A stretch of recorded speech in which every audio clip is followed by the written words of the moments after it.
My heart teacher said, think with your heart and laugh with your head. It's such an interesting concept when you really flip it and try and practice it. Something profound starts to happen. And it's different for everybody, so I'll let you experience it by yourself. But what I find, the problem is our hearts are very, very much closed, tightly closed. Because maybe once we were hurt,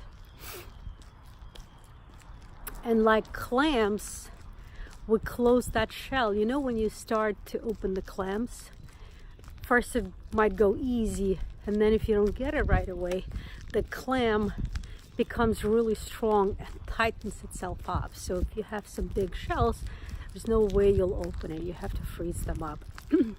So we become like those clams in the shells. That's how heavily we guard our hearts. And because we don't really experience life fully, and maybe we see a lot of aggression, we see a lot of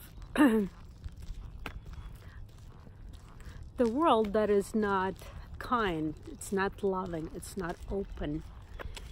And when they say open your mind, it's really not about the mind and the brain, it's about the mind and the heart. And there's been a ton of research on the scientific level recently how powerful, how much more powerful the brain and the heart is than the brain and your mind. Yesterday, I had one of those moments, when I wanted to listen to folk music from the 70s and the 80s. Russian, Ukrainian. Folk music is amazing. There's so much wisdom in it. I guess for America, it's more country music. And, but there is a lot of,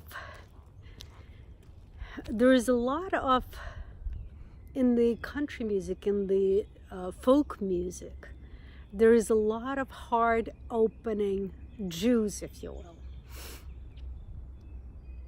And a little bit of suffering and a little bit of that energy. It's so beneficial. It's just, it helps open your heart. It really does. And I would really recommend going through the therapy of watching a really sappy movie that makes you cry. A really good drama is really good recipe for the heart. If you feel like you're clenched and you start being angry and you activate all of your negative addictions to whatever feelings, emotions, or physical objects that might be. Watching a good heart-wrenching drama is good. Don't run away into some sort of comedy to make you loose and happy. Go do drama. Go cry a little bit. Experience some emotion that is healing, because when you do, you transmute all of the stuff that is negative, that is collected there, and we all carry so much throughout lives. You transmute all of that and make room for good, and you start being that good. Or listen to the music that makes you, feel more than think.